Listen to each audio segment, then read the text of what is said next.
Okay, just maybe one quick question. Let's say I do this every day and I have time log every day because I work on a billable project. Where can I see actually how many hours I worked? And it's all there in total and in the price. For which time period is actually the price there? Could I actually configure it? Yes. Could I say I want to have the billable activities for 1 month or for 2 weeks? So all these, we will talk about all this under Projects tab. The next tab under. Okay. Yes, well, that's good that you mention it because all these things are configurable and you can say, I would like to see the price for each individual activity and the overall price for that particular project, etc., etc. And it's also possible to have this in both euro and the US dollars, right? Yes, okay, you can change the credits. That's great. Okay, exactly, yes. Okay, and it's also, it's important for me that actually I can see who is doing what and how many hours. For example, we have somebody for an external project. He works for us, but only on project basis. So of course that would be a great way to record his times and his activities with iFocus. Exactly, and you can always. I don't want to give him huge possibilities to edit it afterwards. His activities and the hours he worked.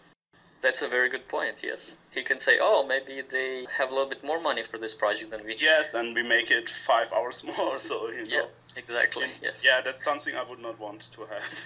But okay, I see sometimes, I notice it also happened to me in some systems. If you make, accidentally, you do something wrong, you have a typo in it or something like that. But you should be able to correct it somehow, or maybe send a message to the admin and then he can correct it. Yes, well, this option is always. Yeah, okay, so that's fine actually. Let's see, next point, analyzing time log. Yes, so basically adding entries is pretty easy. Let's spend a few minutes on why logging the use of your time is actually so important and how to analyze it correctly. I'd like to give you this example or this picture that, let's say somebody is sick and they go to a doctor. So the first thing doctor does is they examine them and to find out or to determine what actually the problem is. It's very similar with time management.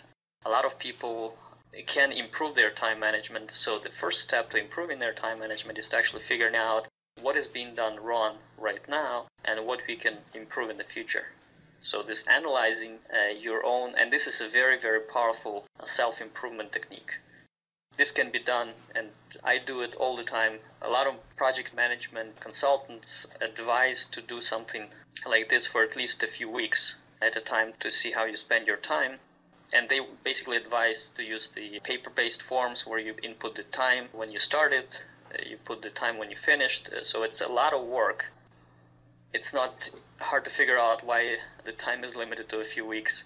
With this tool, all that you have to do is simply to type the name of the task that you're doing and hit enter, and all the rest, start, finish, duration, all the other things are added automatically. So with this functionality, we really advise to use the time log all the time. So it's like a proactive tool, so you never stop your time management improvements. So basically what you do, you start your day, and basically any new task you start, even say you put a break. So break would be another activity, for example. Let's say you did it for a first day, so let's say you have 20 or 30 tasks at the end of the day, then you look back, take a few minutes to analyze it and say, okay, how much time I spent on critical tasks or critical goals? How much time I spent on goals that could have been done yesterday or that could be done, let's say, in the future, not so urgent goals. And how much time I spent for things that maybe should have been delegated to somebody else. So it's an extremely powerful tool to analyze not only your time management, but also your delegation and skills. And when you have, and basically all this data is there, you can always go back, review it a few weeks at a time, a few days, a few weeks, a few months, and you can really get a very, very good feedback. People do it for themselves, personally.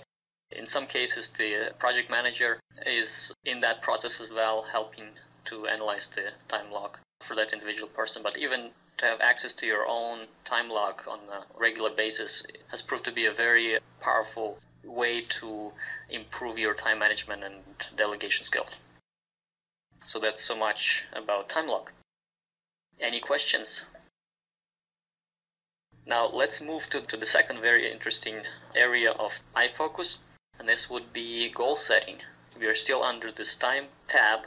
On the right hand side, right next to the time log, you see this other window. normally has a lot of tasks to do or goals, and select boxes that you can choose different options from. Okay, so what it is basically your view on goals. So goals could be anything. Things you delegated to somebody else, you ask somebody else to do them, things that you've delegated to yourself, tasks that other people asked you to do.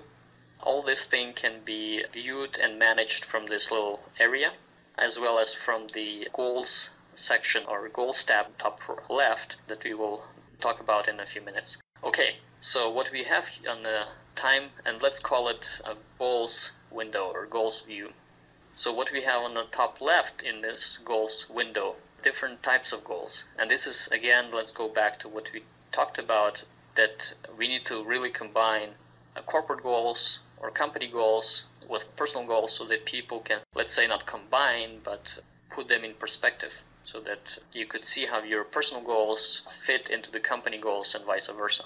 This is basically a way to filter the goals that you have. So for example, the first select box on the top left, you have goals. You can select all, or you can select career goals, friends and family, religion, belief, health, hygiene, leisure/hobbies, self-development, and community. And company goals would be corporate. Now let's talk a little bit about those different goals. These 1, 3, 4, 5, 6, 7. These 7 goal types are all types of personal goals that every person should actually have in their personal goal planning to fully satisfy. There have been some tests and theories that the more balanced, that people really have to be balanced and have to spend time in all of those areas to feel satisfied and feel happy in general. So that's why you can also use this tool to plan, for example, your community goals or your friends' family goals, etc., etc. Here you can basically filter those goals. Now the next, let's remain on the same line where it says goals, from, and to. The next select box would be from. So here you can select goals that were delegated from the particular person. So listed here are all the people that can delegate goals to you. And you can say, for example, I'd like to see all the goals that were delegated from Roman to, let's say, Axel in this case.